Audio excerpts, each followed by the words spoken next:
신약성경 274쪽 고린도전서 10장 1절에서 13절까지. 형제들아, 나는 너희가 알지 못하기를 원하지 아니하노니 우리 조상들이 다 구름 아래에 있고 바다 가운데로 지나며 모세에게 속하여 다 구름과 바다에서 세례를 받고 다 같은 신령한 음식을 먹으며 다 같은 신령한 음료를 마셨으니 이는 그들을 따르는 신령한 반석으로부터 마셨음에 그 반석은 곧 그리스도시라. 그러나 그들의 다수를 하나님이 기뻐하지 아니하셨으므로 그들이 광야에서 멸망을 받았느니라. 이러한 일은 우리의 본보기가 되어 우리로 하여금 그들이 악을 즐겨한 것 같이 즐겨하는 자가 되지 않게 하려 함이니, 그들 가운데 어떤 사람들과 같이 너희는 우상 숭배하는 자가 되지 말라. 기록된 바 백성이 앉아서 먹고 마시며 일어나서 뛰논다 함과 같으니라. 그들 중에 어떤 사람들이 음행하다가 하루에 23,000명이 죽었나니 우리는 그들과 같이 음행하지 말자. 그들 가운데 어떤 사람들이 주를 시험하다가 뱀에게 멸망하였나니 우리는 그들과 같이 시험하지 말자. 그들 가운데 어떤 사람들이 원망하다가 멸망시키는 자에게 멸망하였나니 너희는 그들과 같이 원망하지 말라. 그들에게 일어난 이런 일은 본보기가 되고 또한 말세를 만난 우리를 깨우치기 위하여 기록되었느니라. 그런즉 선줄로 생각하는 자는 넘어질까 조심하라. 사람이 감당할 시험 밖에는 너희가 당한 것이 없나니 오직 하나님은 미쁘사 너희가 감당하지 못할 시험 당함을 허락하지 아니하시고 시험 당할 즈음에 또한 피할 길을 내사 너희로 능히 감당하게 하시느니라. 아멘. 죄와 싸워 이기라라는 제목으로 말씀 증거하겠습니다. 여러분, 사람, 인간의 생존력이라는 것이 정말 엄청나지요. 얼마나 생존력이 강한지요. 원자탄이 떨어져도 멸망하지 않는 생물이 세 가지가 있는데 바퀴벌레, 쥐, 인간은 기필코 살아남는다라는 겁니다. 그런데 그렇게 생존력이 강한 인간에게 기생하여서 오랫동안 공존해온 것이 하나 더 있습니다. 그것이 죄입니다. 어찌 보면 인간의 생존력보다 더 질긴 것이 이 죄라고 할 수 있습니다. 이 죄 때문에 사람은 에덴의 낙원을 잃어버렸고 사망이라는 결과에 이르게 되었으니까 죄는 인간보다 더 질기고 또 악독한 생존력을 가지고 있는 것입니다. 그럼 이 죄를 이길 수 없을까요? 이대로 죄에게 짓눌려서 지내야 되는 겁니까? 여러분, 죄라는 것은 극복하는 게 쉽진 않아요. 그런데 절대로 이길 수 없는 무슨 불변하는 강자는 아닙니다. 하나님이 죄를 이길 수 있는 비결을 이미 우리에게 알려주셨습니다. 예수께서 인간의 몸을 입고 이 땅 가운데 오사 사망의 권세를 깨시고 승리가 무엇인지를 보여주셨죠. 그래서 우리도 승리하신 예수님처럼 하면 죄를 이길 수 있는 겁니다. 그리고 이곳에는 이미 예수님처럼 하여 죄를 이긴 성도의 무리가 함께 예배하고 있는 줄 믿습니다. 자, 그렇다면 어떻게 승리하신 예수님처럼 죄와 대적해서 죄를 이길 수 있을까요? 죄를 이기려면 죄가 무엇인지를 알아야겠죠. 죄에게는 고유한 특성이 있는데 어둠을 좋아한다라는 겁니다. 죄는 빛을 싫어합니다. 죄가 빛으로 나오면 다 죽어요. 그래서 죄를 이기려면 그 죄를 빛으로 끌고 나오는 것이 방법입니다. 어둠 가운데 있는 죄를 빛 가운데로 끌어내기만 하면 죄는 다 소멸하고 맙니다. 어둠 가운데 있는 죄를 빛 가운데로, 이것을 우리가 회개라고 하지요. 자신에게 있는 죄를 인정하고 그것을 밝히 드러내는 회개만이 우리의 죄를 소멸하는 겁니다.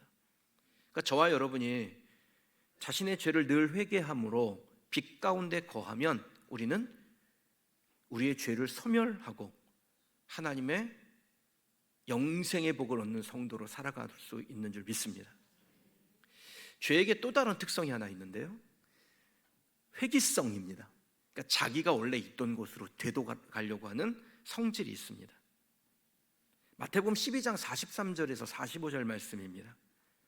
더러운 귀신이 사람에게서 나갔을 때 물 없는 곳, 이 물은 성령, 빛을 상징합니다.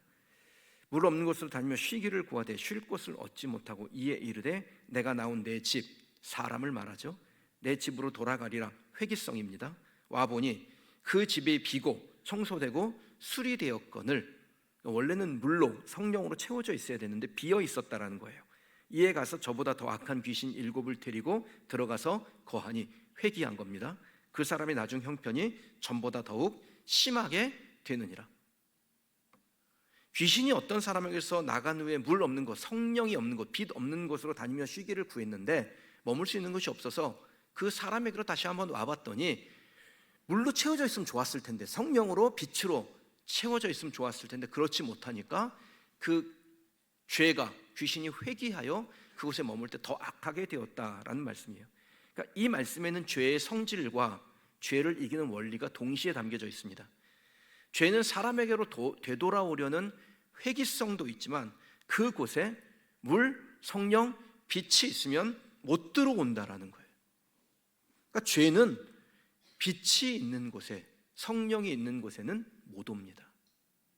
저는 저와 여러분이 우리의 심령에 죄를 비우고 성령을 채우는, 죄가 떠나가고 성령이 거하시는 하나님의 사람이 되어서 늘 죄를 이기는 성도로 살아가시기를 주님의 이름으로 축원합니다.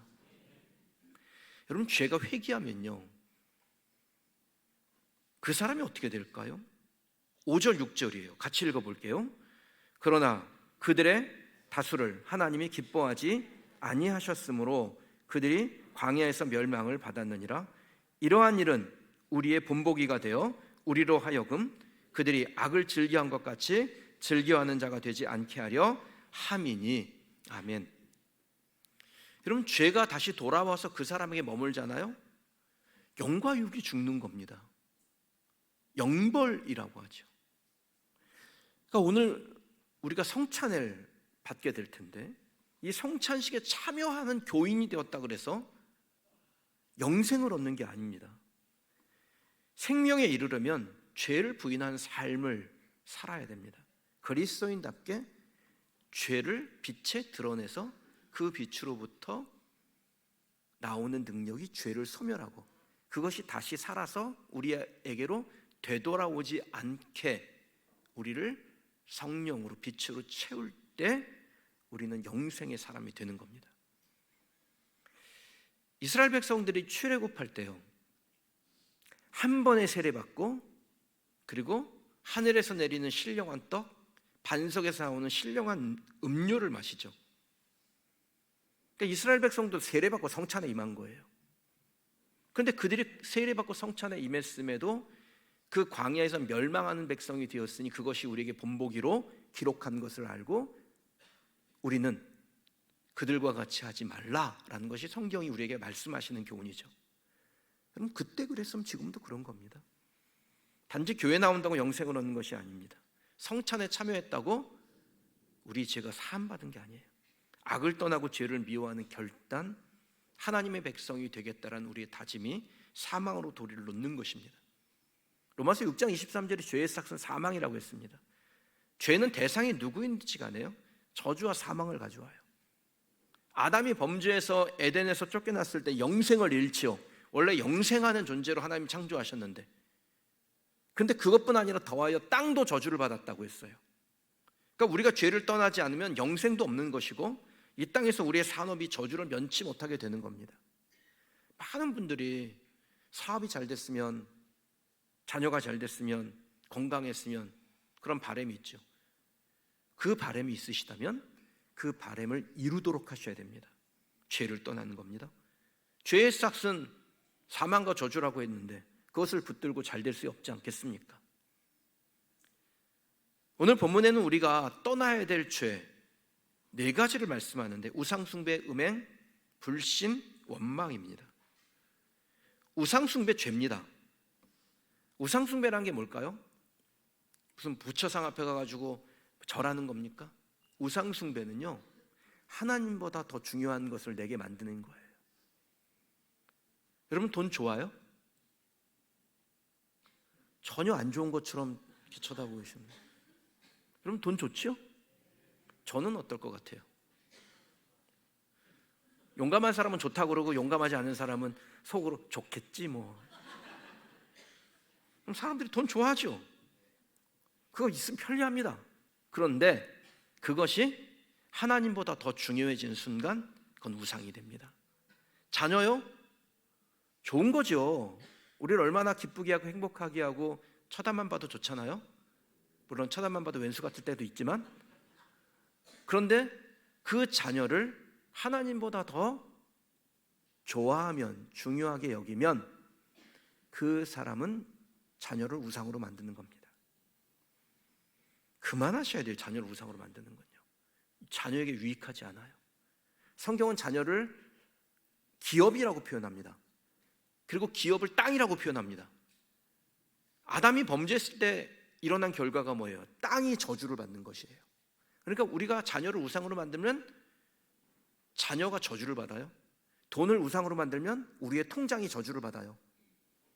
그러니까 무엇이건 간에 하나님보다 더 사랑하는 것을 만들지 않는 저와 여러분이 되시길 주님의 이름으로 축원합니다. 우리가 조심해야 될 두 번째 죄입니다. 음행하는 것입니다. 본문이 기록될 당시도 그랬지만 현대는 더더욱 이 음행의 죄 우리 가운데 충만하죠. 스마트폰에 무슨 만남 이런 거 앱이 있잖아요. 저는 그런 걸 깔아본 적이 없는데, 하여튼 그게 무슨 만남이건 간에요, 그 안에 건전한 걸로 포장했어도 그 안에 죄가 있고요. 심지어는 아예 대놓고 죄를 조장하는, 불륜을 조장하는 그런 만남의 앱도 있더라고요. 우리나라에서 우리나라뿐 아니라 전 세계적으로 비슷한 것 같은데, 이혼을 가장 많이 하는 부류, 그 직종 보면 연예인들 같더라고요. 무슨 결혼했다 이혼했다 결혼했다 이혼했다 그러고 그걸 또 방송에 나와가지고 내가 왜 결혼했는지 내가 이혼했는지 그런 것도 얘기하고 그런 걸 하잖아요. 그래서 사고치고 이혼할 때는 그깟 거 했겠지요. 또 하면 되지 이렇게 잘난 외모 가지고 또 하면 되지 그랬겠죠. 근데 그들의 지난 그 이후의 이야기들을 이렇게 잠깐 신문의 기사로 보면요, 극심한 생활고에 시달리거나 영과 육의 피폐함이 있거나 소통의 단절을 경험하거나 어떤 심각한 정신적 질병을 얻었다라는 이야기를 자주 보게 됩니다. 그러니까 자꾸 쓸데없는 짓을 하는 사람은 정신적으로 문제가 생겨서 결국은 삶이 피폐해지는 거예요. 여러분, 좋은 노래 하나 알려드릴게요. 제가 불러볼게요. 세상 사람들을 잘 부르는 거예요. 이거 마음에 잘 새겨보시기 바랍니다. 조강지처가 좋더라.